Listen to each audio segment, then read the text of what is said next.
The Galactic Council's threat.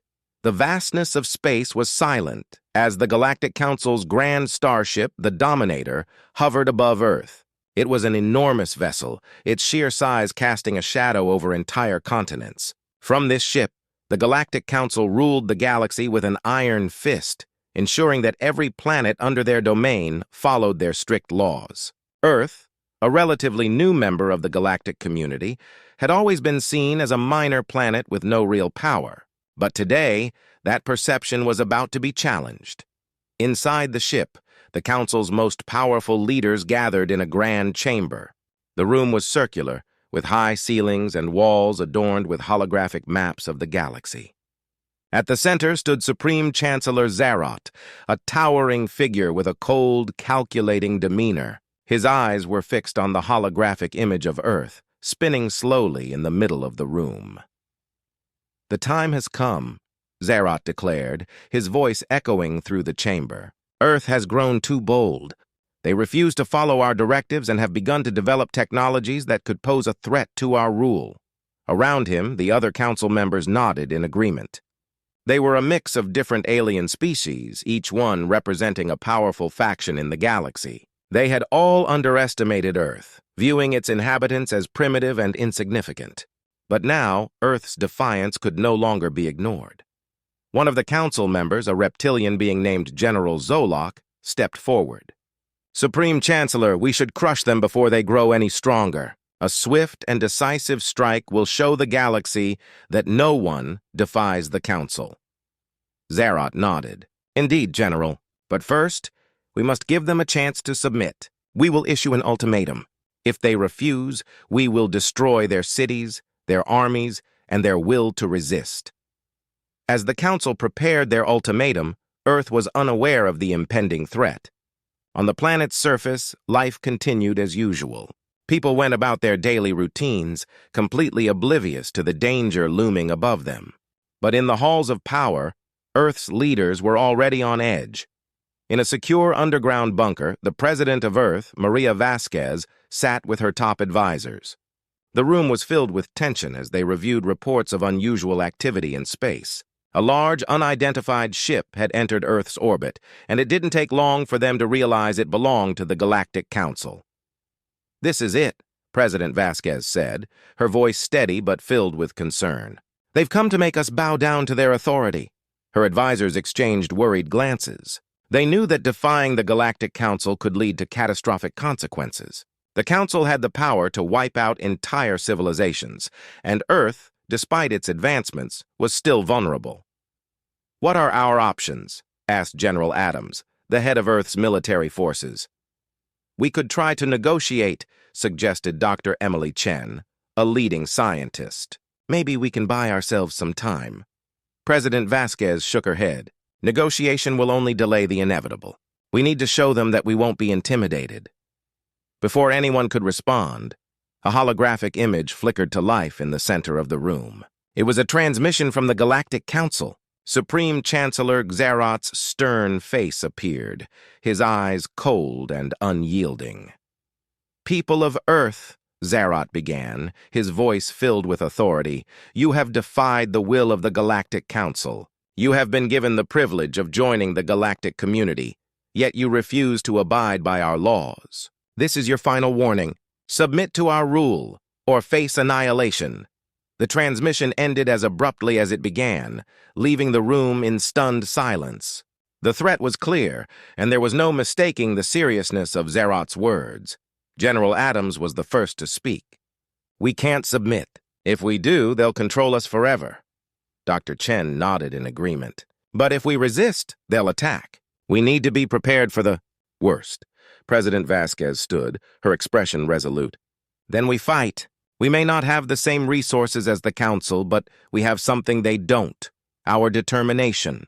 We will not go quietly into the night. The decision was made. Earth would stand its ground against the Galactic Council." The leaders quickly set to work, mobilizing their forces and activating secret defense systems that had been developed in anticipation of such a scenario. They knew that the coming days would be the most challenging in human history, but they were determined to protect their home. As Earth's leaders prepared for the worst, the Galactic Council was already making its next move. Supreme Chancellor Zerat ordered his fleet to position itself for a full-scale assault. He had no doubt that Earth would refuse to submit, and he was eager to show the galaxy what happens to those who defy the Council. The countdown to war had begun. Earth's fierce retaliation would soon stun the Galactic Council, but for now, both sides braced themselves for the conflict that would determine the fate of humanity. Earth's secret preparations. Earth was no longer the peaceful blue planet it had been just days before. After receiving the Galactic Council's ultimatum, everything changed. The people of Earth were unaware of the looming danger, but their leaders were working around the clock to prepare for the worst. They knew that if Earth was to survive, they needed to be ready for anything. In a hidden underground facility located deep beneath the Rocky Mountains, Earth's top military and scientific minds gathered. This was a place known only to a select few, a fortress of innovation and strategy where Earth's most advanced technologies were developed in secret. General Adams, the head of Earth's military forces, stood at the center of a large, high-tech command room. Around him, screens displayed various data, from satellite images to real-time scans of the Galactic Council's ship hovering above Earth. The atmosphere was tense, but there was also a sense of determination in the air. "All right, everyone," General Adams began, his voice firm and steady. "We don't have much time. The Galactic Council has given us an ultimatum, and we know they won't hesitate to attack if we don't submit. But we're not going to bow down. We're going to fight." The room was filled with a mix of military officers, scientists, and engineers. Among them was Dr. Emily Chen, one of Earth's leading scientists. She had been working on a top-secret project for years, one that could change the course of this conflict. "Dr. Chen," General Adams said, turning to her, "how soon can we have Project Phoenix operational?" Dr. Chen stepped forward, her eyes focused and determined. "We're almost there, General. Project Phoenix was designed for a situation just like this. It's a defense system that utilizes advanced energy shields and adaptive AI to protect our key installations. We've tested it in simulations, but this will be the first time it's used in a real battle." General Adams nodded. "Good. We'll need it. The Council's technology is far superior to ours, but if we can hold out long enough, we might just have a chance." As the preparations continued, the mood in the command room grew more intense. Every person there knew the stakes were high. They were fighting not just for their own lives, but for the future of humanity. Meanwhile, across the world, similar efforts were underway. In a state-of-the-art research lab in Geneva, Switzerland, a team of engineers was working tirelessly on Earth's most advanced space fighters. These ships were small, fast, and equipped with cutting-edge weapons that had been developed in secret over the past decade. Lieutenant Sarah Hayes, one of Earth's top pilots, was overseeing the final preparations of the new fleet. She had flown many missions before, but this one was different. She knew that the fate of the planet might rest on how well these ships performed in battle. "Are the new plasma cannons ready?" she asked, inspecting one of the sleek black ships. "Yes, ma'am," one of the engineers replied. "We've upgraded them to fire more rapidly and with greater accuracy. They should be able to punch through even the Council's shields." Lieutenant Hayes nodded. "Good. Make sure everything is in top condition. We can't afford any mistakes." As the engineers continued their work, Lieutenant Hayes couldn't help but think about what lay ahead. The Galactic Council was the most powerful force in the galaxy, and Earth was just one planet. But she knew that Earth's strength came from more than just its technology. It came from the courage and determination of its people. Back in the United States, President Maria Vasquez was in constant communication with her advisors and allies around the world. They were coordinating efforts to ensure that every country was prepared for what was to come. Underground bunkers were being stocked with supplies, emergency broadcasts were being prepared, and evacuation plans were being finalized. But President Vasquez knew that defensive measures alone wouldn't be enough. Earth needed to strike back, and for that, they needed a plan. She turned to her top military strategist, General Williams, who had been analyzing the Galactic Council's weaknesses. "General Williams," she said, "we need to hit them where it hurts. What do we know about their ship?" General Williams, a seasoned veteran with years of experience, pointed to a holographic image of the Council's ship. "The Dominator is massive, but it has a few weak points. We've identified the main power cores here and here." He pointed to 2 spots on the image. "If we can disable them, we can cripple their ship and buy ourselves some time." President Vasquez studied the image. "Can our fighters reach those points?" "It won't be easy," General Williams admitted. "But with the new upgrades to our space fleet, it's possible. We'll need a coordinated attack with perfect timing. The plan was risky, but it was the best chance they had." As the hours passed, Earth's forces continued their preparations, knowing that every second counted. They trained harder, worked faster, and pushed their limits, all with one goal in mind: to protect their planet. As the final hours before the anticipated attack ticked away, there was a feeling of quiet determination across Earth. From the hidden bunkers to the advanced labs, everyone was doing their part. They knew that the Galactic Council was coming, and they knew it would be a battle like no other. But they also knew that Earth was not as weak as the Council believed. In the silence before the storm, Earth's leaders took a moment to reflect. They had prepared as best as they could. Now all that was left was to wait and face the challenge head-on. The stage was set. Earth was ready. And when the Galactic Council made its move, they would be met with a resistance unlike anything the galaxy had ever seen. The Council attacks. The air on Earth felt heavy with anticipation. Everyone who knew what was coming had a deep sense of unease. The Galactic Council's ship, the Dominator, hovered ominously above the planet, its shadow stretching over cities and seas. Inside the grand starship, Supreme Chancellor Xerath prepared to launch the attack that would bring Earth to its knees. In the command chamber of the Dominator, Xerath stood tall, his eyes fixed on the image of Earth displayed on the massive screen before him. His officers, a mix of various alien species, were ready for his orders. They had conquered countless worlds, and to them, Earth was just another target. "It is time," Xerath announced coldly. "They have made their choice. Now they will pay the price."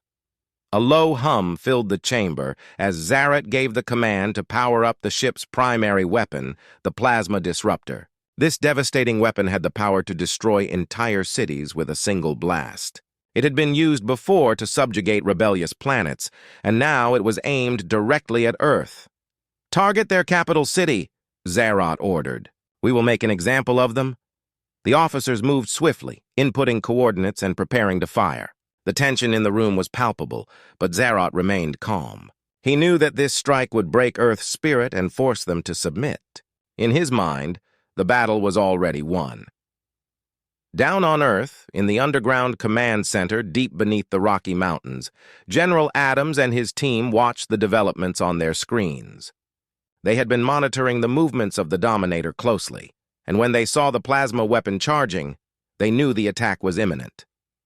"They're targeting Washington, D.C., an analyst reported, his voice tense. General Adams clenched his fists. The time for preparation was over. The time to fight had arrived.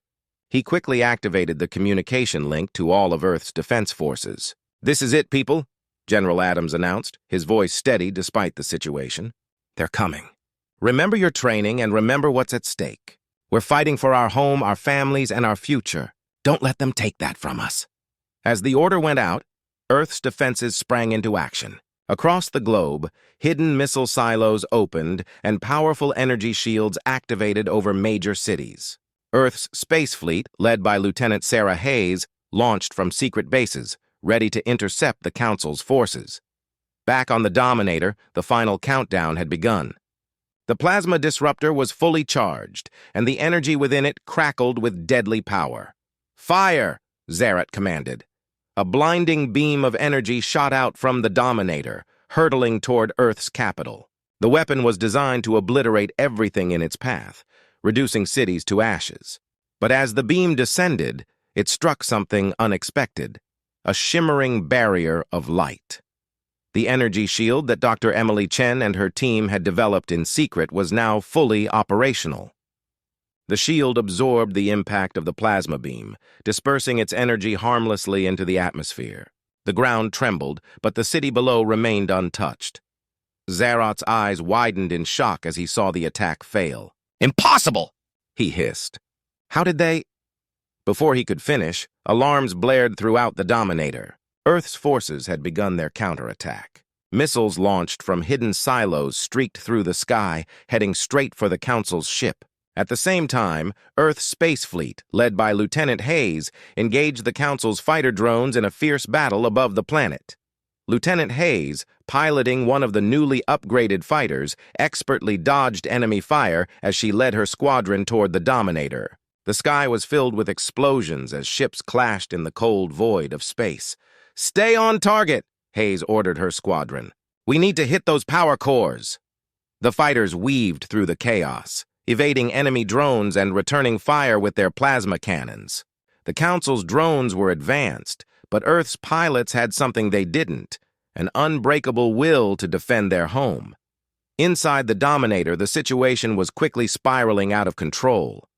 The ship's shields were under heavy bombardment from Earth's missiles, and the sudden ferocity of the counterattack had caught the Council off guard.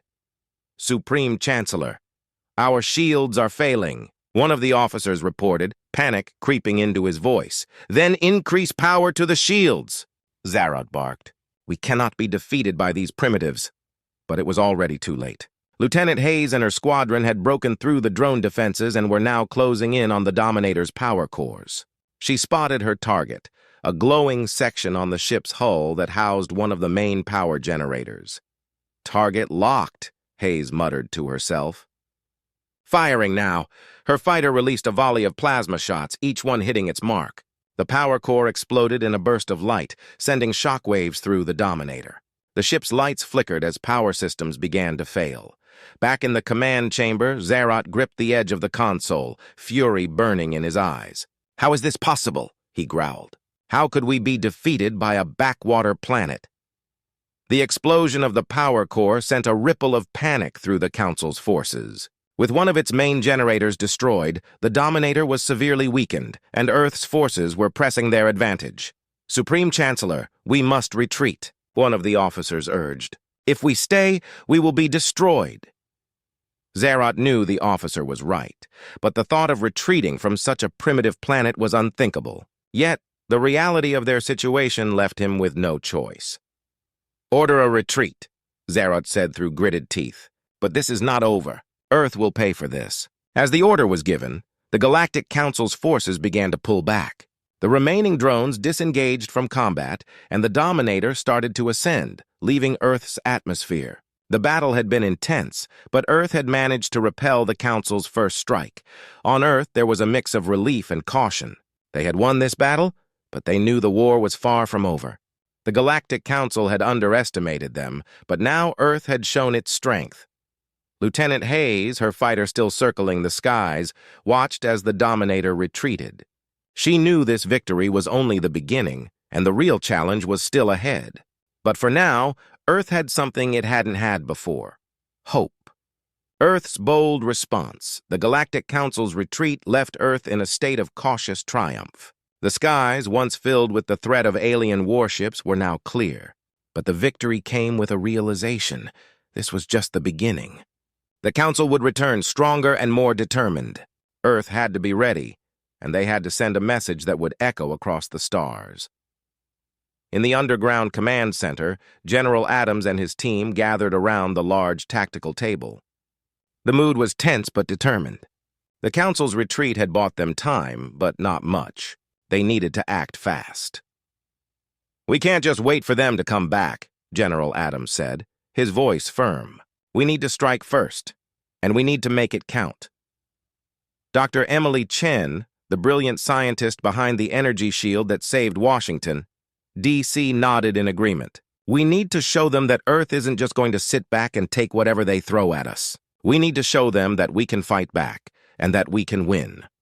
Lieutenant Sarah Hayes, fresh from her victory in the skies, leaned in. "We have the element of surprise on our side.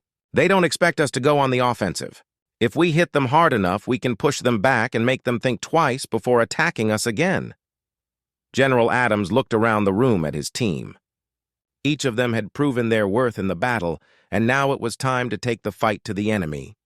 "All right," he said, "let's make it happen. Dr. Chen, what do you suggest?"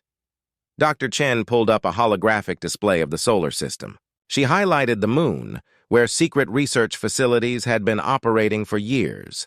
"We've been developing a new weapon," she explained. "It's a kinetic impactor, essentially a massive projectile that can be launched from the moon's surface and directed at any target in space. If we can hit the Dominator while they're still regrouping, we could deal a serious blow." General Adams studied the display. "How soon can we have it ready?" "It's ready now," Dr. Chen replied. "We just need to launch it." Lieutenant Hayes couldn't hide her excitement. This could work. They won't see it coming. The plan was simple but daring. Earth would use the kinetic impactor to strike the Dominator before it could fully recover from the battle. It was a bold move, but it was the kind of move that could turn the tide of the war. Within hours, the team had everything in place. The kinetic impactor, a massive reinforced projectile, was loaded onto a specialized railgun on the moon's surface. The target was set, the weakened Dominator, still hovering near the edge of the solar system as it attempted to repair the damage from the earlier battle. In the control room on the moon, technicians made the final adjustments. The countdown began, each second ticking away with the weight of Earth's hopes riding on it. This was their chance to send a clear message to the Galactic Council. Earth would not be an easy target. Back in the underground command center on Earth, General Adams, Dr. Chen, and Lieutenant Hayes watched the live feed from the moon. The tension was palpable as the countdown reached its final moments. 3, 2, 1, launch! The technician's voice rang out. The railgun fired and the kinetic impactor shot out of the moon's surface with unimaginable speed. It hurtled through space, a silent missile with a singular purpose. The room fell silent as everyone watched its trajectory on the screen. The Dominator, still reeling from the earlier attack, was completely unprepared. The impactor struck the massive ship with a force that could shatter mountains. The explosion was visible even from Earth, a bright flash of light that lit up the night sky. In the aftermath, the Dominator was left crippled, its power systems failing and its structure compromised. The once mighty ship was now a wreck, drifting helplessly in space. Cheers erupted in the command center. Earth had done it. They had struck back, and they had done so with devastating effect. The Galactic Council had never expected such a bold move from what they considered a primitive planet. General Adams allowed himself a rare smile. "That should send a message," he said. "They'll think twice before coming after us again." But even as the celebration began, Dr. Chen remained cautious. "This was a victory, yes," she said, "but it's not the end. The Council will be furious. They'll come back, and they'll bring everything they have." Lieutenant Hayes nodded. "We need to be ready for whatever comes next. But for now, let's make sure the galaxy knows what happened here today." Within hours, Earth's message was broadcast across the galaxy. It was a simple message, but its impact was profound. Earth was not to be underestimated. They had defended their home, and they had struck back with a force that shocked even the most advanced civilizations.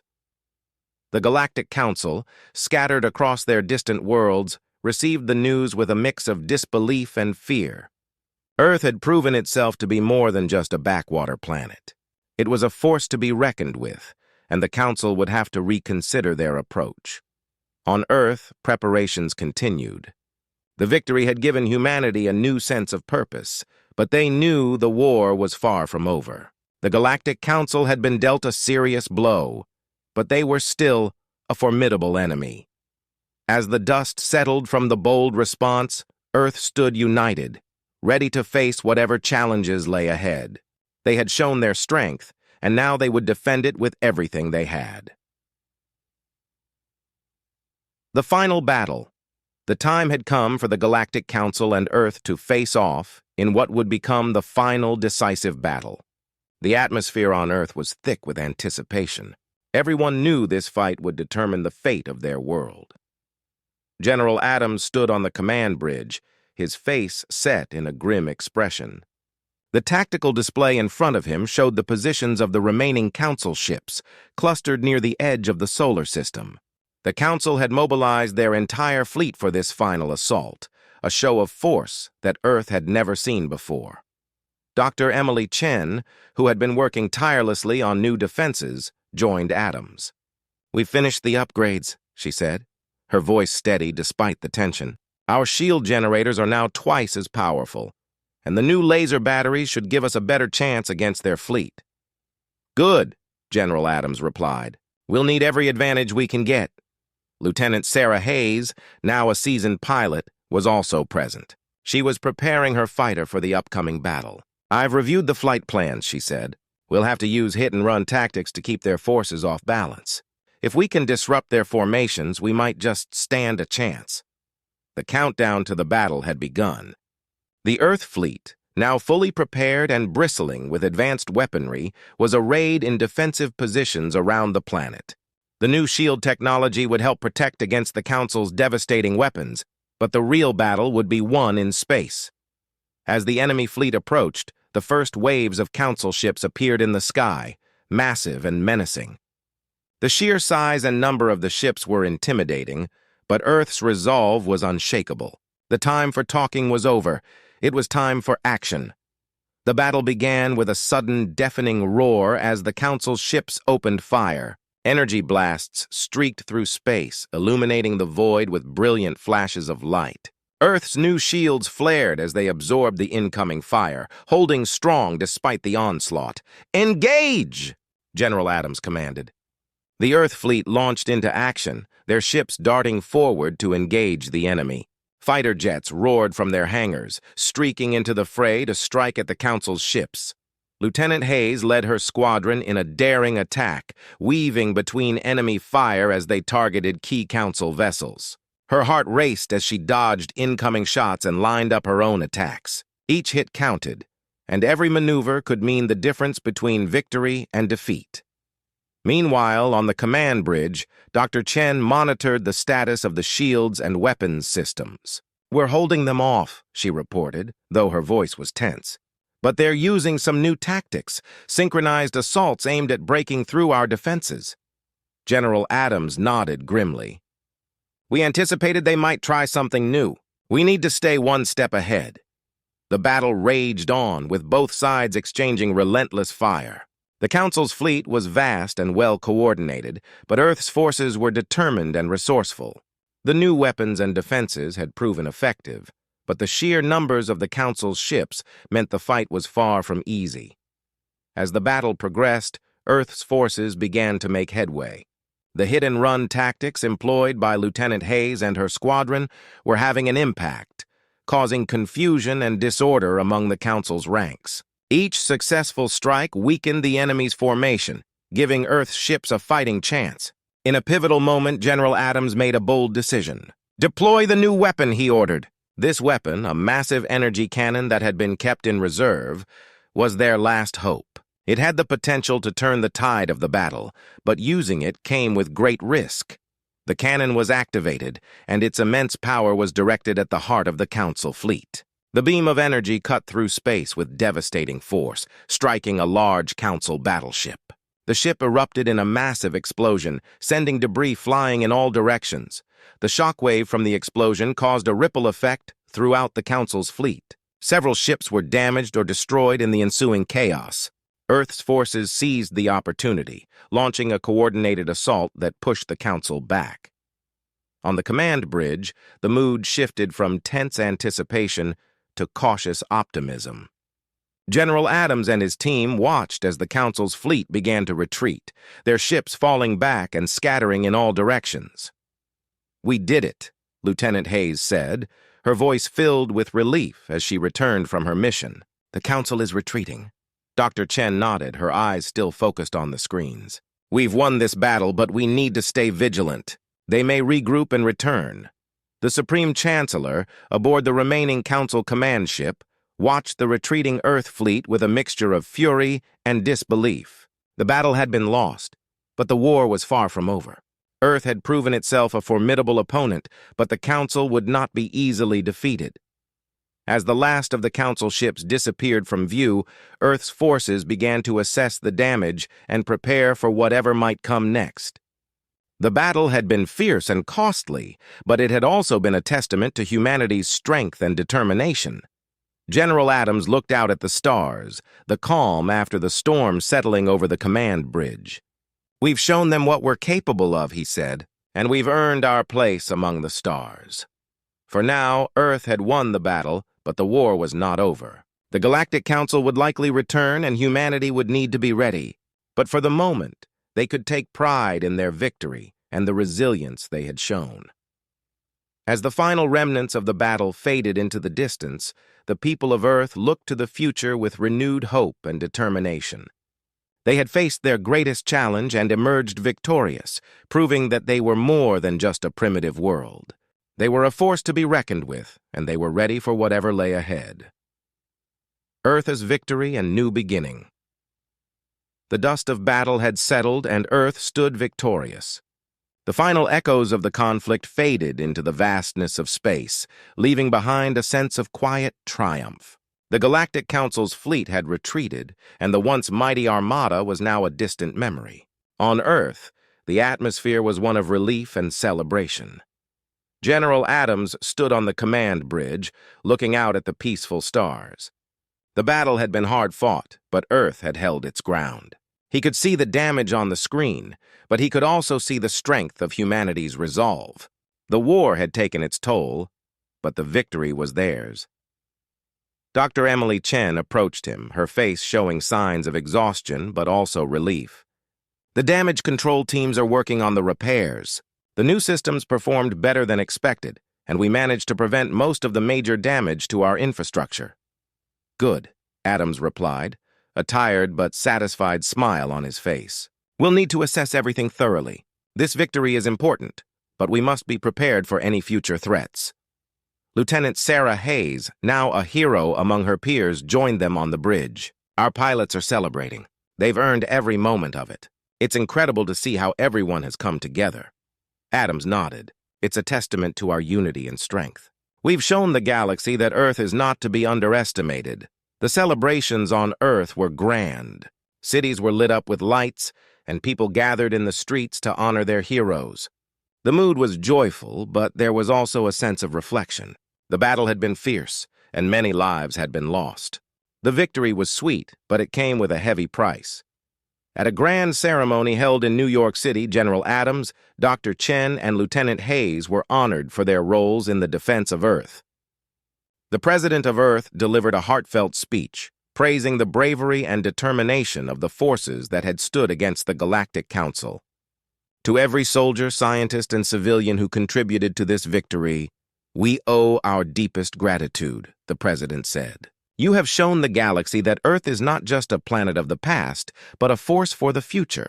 We stand here today, not just as victors, but as a united species ready to face whatever comes next." The crowd erupted in applause, their cheers echoing across the globe. It was a moment of pride and unity, a testament to what humanity could achieve when faced with its greatest challenges. As the celebrations continued, General Adams, Dr. Chen, and Lieutenant Hayes took a moment to reflect on the battle and its aftermath.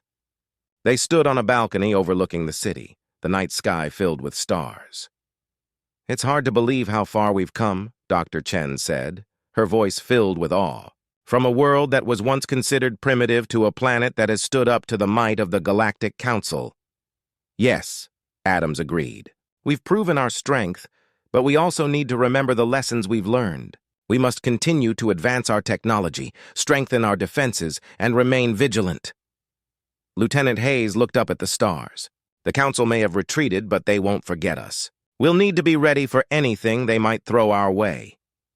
As the trio watched the city lights below, they knew that Earth's victory was not the end of their story.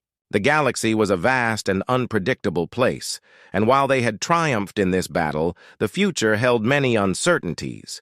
The President's speech had touched on the next steps for humanity. Earth would now focus on rebuilding and strengthening its position in the galaxy. There were plans to establish alliances with other friendly species, explore new frontiers, and ensure that the planet was prepared for any future conflicts. The Galactic Council, though defeated, had been a powerful reminder of the galaxy's complexity. The Council's retreat was a victory, but it was also a signal that Earth had entered a new phase of its existence. The planet would no longer be seen as a mere backwater, but as a key player on the galactic stage. In the days that followed, Earth's scientists and engineers worked tirelessly to repair the damage and upgrade their systems. The victory had given them a renewed sense of purpose, and they were determined to build a future where Earth was secure and prosperous. The military, once focused solely on defense, began to shift its focus to exploration and diplomacy. New missions were planned to reach out to other civilizations, share knowledge, and establish friendly relations. Humanity's place in the galaxy was evolving, and they were ready to embrace their new role. As the last remnants of the battle were cleaned up, and the stars continued to shine brightly above, Earth looked to the future with hope and determination. The victory over the Galactic Council was a significant achievement, but it was also a beginning. A new chapter in humanity's journey through the stars. The future was uncertain, but one thing was clear. Earth was no longer a forgotten world. It had proven itself to be a formidable force, capable of standing up to the greatest challenges. And with that newfound strength, humanity was ready to face whatever lay ahead. The victory was celebrated, but the work was far from over. The lessons learned from the battle would guide Earth's next steps, ensuring that the planet remained strong and prepared for the future. The journey had only just begun, and the stars held endless possibilities for those willing to reach for them.